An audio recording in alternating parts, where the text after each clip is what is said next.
Parmi les nombreux problèmes que rencontre l'Inde, problème ou scandale d'ailleurs, la caste des intouchables tient une bonne et triste place.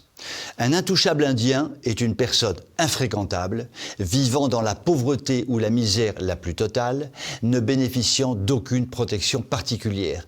Il s'agit d'une population totalement délaissée, une population totalement prolétarisée. Cela fait partie de la vie traditionnelle indienne. Les 200 millions d'intouchables indiens ne choquent pas plus que ça les Indiens. Or, France 2, que l'on ne peut accuser d'être une télévision complotiste, vient de réaliser un court reportage époustouflant révélant qu'il existe aussi en France une caste des intouchables. Pour le démontrer, les journalistes de France 2 s'appuient sur un reportage effectué par un journaliste du Nouvel Observateur, journal que l'on ne peut accuser d'être complotiste. Et ce reportage provoque immanquablement un serrement de cœur et de grosses larmes qui coulent sur nos joues, car enfin, le drame des intouchables en Inde, c'est tout de même très loin. Cela ne nous touche guère, mais une caste d'intouchables à notre porte, c'est vraiment terrible et cela fait vraiment mal. Alors, de quoi s'agit-il ?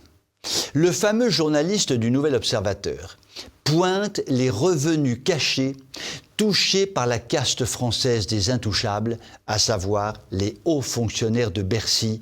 Et là, franchement, c'est à pleurer de tristesse. Il y en a qui disent « j'ai mal à ma France », moi je dis « j'ai mal à mes intouchables français ». Car ces hauts fonctionnaires de Bercy touchent des rémunérations secrètes, publiées nulle part, mais que le journaliste du Nouvel Obs a pu obtenir. Ils touchent jusqu'à 250 000 € par an, sans compter tous les avantages divers et avariés qui rendent leur vie tellement insupportable. Pour quel travail effectuer ? Ça, c'est une autre affaire, et n'y regardons pas de trop près. Très franchement, il y a de quoi avoir mal aux intouchables français. Faisons un petit calcul simple. Un agriculteur qui a travaillé 40 ans, sans compter son temps, pour nourrir les Français, va toucher royalement une retraite d'environ 12 000 € par an, si tout va bien. De son côté, un intouchable de Bercy peut toucher annuellement la modeste somme de 250 000 € par an pour un travail improbable. Il va donc toucher 20 fois plus que notre malheureux paysan et sa vie ne sera pas infernale car les vacances seront au rendez-vous, les semaines de travail ne seront pas exténuantes, la vie sera plutôt relaxe. Décidément, nos intouchables de Bercy ressemblent comme deux gouttes d'eau aux intouchables indiens.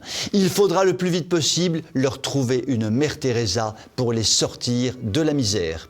Je vous souhaite une très bonne soirée.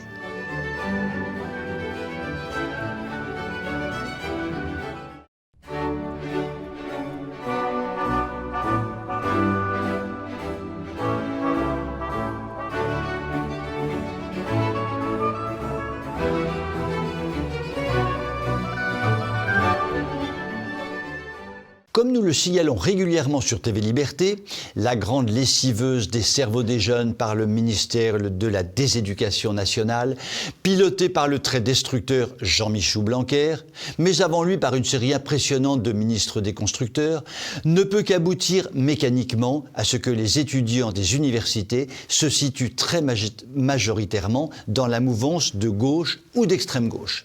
Et disons-le simplement, les professeurs d'université, se situant eux-mêmes très majoritairement dans la mouvance de gauche ou d'extrême gauche, accentuent prodigieusement cette dérive gauchisante. Prenons un exemple, celui de cette bonne ville de Lyon, à partir de laquelle la religion catholique se répandit en Gaule dès les premiers siècles de notre ère, qui se révolta contre la révolution sanglante de 1789 et en paya un prix humain considérable, qui sut développer une excellence universitaire, nous pouvons le dire, dans laquelle les professeurs conservateurs avaient toute leur place et une grande importance. Eh bien, qu'est devenue l'université dans cette bonne ville de Lyon ?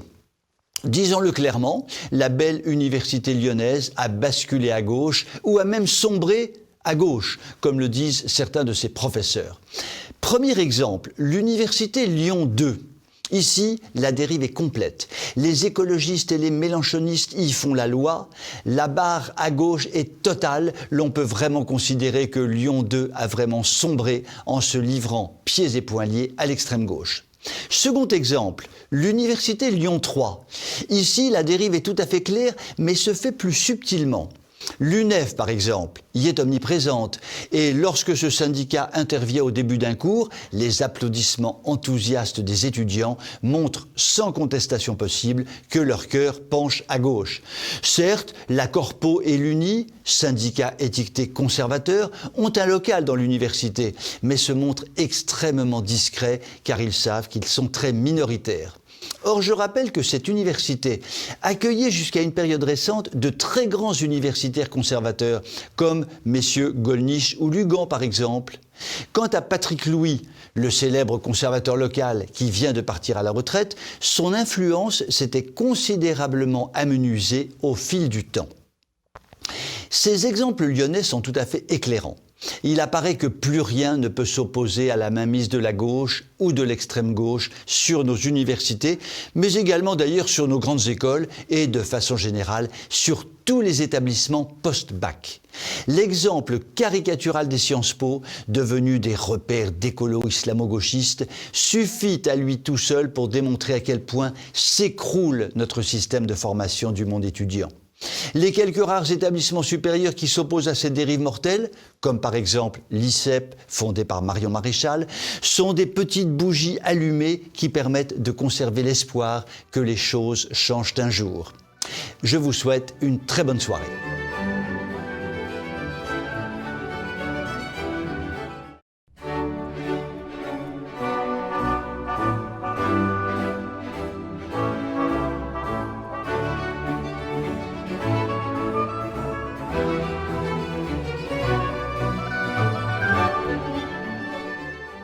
La question répétitive que tant de monde se pose à juste titre est la suivante.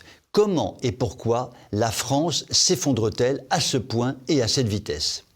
Je voudrais ce soir mettre en lumière une cause rarement évoquée, mais qui me semble importante. Il s'agit de l'immense responsabilité du général de Gaulle. Que l'on soit gaulliste ou non, il apparaît malheureusement que de Gaulle fut bel et bien à l'origine de l'écroulement de l'éducation nationale. Que s'est-il donc passé ? De Gaulle prend le pouvoir à la sortie de la guerre, s'appuyant très lourdement, comme chacun le sait, sur les communistes. Afin sans doute de se les concilier un peu plus, il leur confie le ministère de l'Éducation nationale et leur commande un plan de réforme fondamentale du système éducatif français. Il en ressort le célèbre plan Langevin-Vallon, du nom des deux communistes de stricte obédience qui ont élaboré ce plan. Dans ce fameux plan, tous les germes de la destruction complète de notre système éducatif sont en place. De Gaulle quitte bientôt le pouvoir et le plan Langevin-Vallon est enterré. Cela dit, pendant toute la durée de la 4e République, les communistes et les socialo-communistes investissent totalement le ministère de l'Éducation nationale et en font leur chasse gardée. De Gaulle revient au pouvoir en 1958 et de façon plus que surprenante fait ressortir le plan communiste Langevin-Vallon. Il n'y a pas besoin d'avoir fait Polytechnique et l'École nationale d'administration pour comprendre que le ministère de l'Éducation nationale, truffé de communistes et de socialistes, s'appuyant sur un plan élaboré par des communistes de stricte obédience, avait toutes les cartes en main pour opérer la destruction du système éducatif français. Ce qui a été fait avec brio et que nous allons payer tout au long du siècle. Car il résulte de tout cela que des générations entières ont eu le cerveau totalement lessivé par un système éducatif d'abord socialo-communiste, mutant progressivement en un système éducatif anarcho-gauchiste, mai 68 oblige, puis en un système éducatif islamo-écologiste, mode actuel oblige. Ainsi, chaque année, les quelques 800 000 jeunes gens et jeunes filles qui atteignent leur majorité ont subi un lavage de cerveau intensif dont seuls les plus solides et les mieux construits arrivent à échapper. Ce qui peut expliquer qu'à la longue, ces générations successives, qui forment peu à peu une population très nombreuse, ne raisonnent plus qu'à l'intérieur de schémas islamo-écolo-gauchistes. Soyons clairs, il faudra des dizaines d'années pour inverser cette pente mortifère qui détruit méthodiquement notre pays. Mais cette inversion de la pente se fera un jour, soyons-en sûrs. Je vous souhaite une très bonne soirée.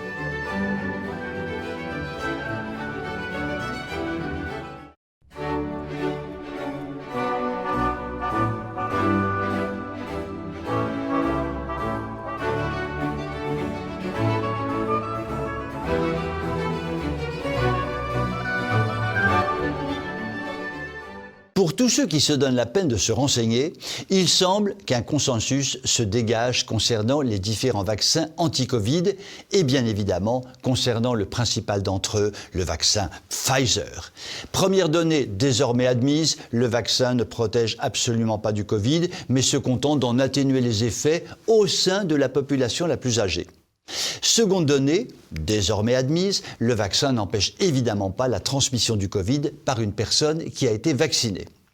Sur cette base consensuelle, il apparaît que l'on peut parfaitement contester, voire totalement refuser l'injection de vaccins Pfizer ou autre, refus d'autant plus logique qu'après la 4e dose proposée par les autorités gouvernementales et sanitaires, se profile un nombre considérable de doses obligatoires à suivre, ce qui prend l'allure d'une véritable dictature sanitaire.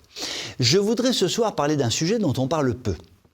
Il semble désormais avéré que l'on assiste actuellement à une explosion des cancers, après des injections de vaccins notamment, chez des gens dont rien ne laissait penser qu'ils seraient touchés par le cancer. À titre personnel, dans mon environnement proche, j'avoue être à la fois surpris et effaré par cette explosion du nombre de cancers. Bien sûr, ma constatation n'est pas à proprement parler scientifique, mais elle a le mérite d'être concrète et j'avoue qu'elle est à tout le moins des plus troublantes. Le professeur Raoult a fort bien expliqué la mécanique de fonctionnement du corps humain, fondée sur un écosystème dont l'équilibre, très fragile, doit être préservé à tout prix. À cet égard, un organisme sain sait se protéger, entre autres choses, des cellules cancéreuses, en freinant ou en bloquant leur prolifération. L'injection de vaccins anti-Covid peut éventuellement détruire cet équilibre et peut éventuellement favoriser la prolifération de cellules cancéreuses. Cela pourrait expliquer l'explosion des cancers que l'on peut constater autour de nous. Dans ces conditions, et tant que l'on n'en sait pas plus sur les effets secondaires des vaccins anti-Covid, dont je rappelle qu'ils sont encore administrés sous forme de tests, chacun doit être absolument libre de se faire vacciner ou pas. Chacun doit avoir une claire conscience que vacciner des personnes jeunes peut déclencher à terme des conséquences graves. Chacun doit lutter autant que faire se peut contre la dictature vaccinale qui se profile au niveau de la France, mais aussi au niveau de l'Europe tout entière. Décidément, notre combat pour la liberté n'est pas près de s'arrêter, la liberté n'étant manifestement pas la tasse de thé de notre Europe occidentale. Je vous souhaite une très bonne soirée.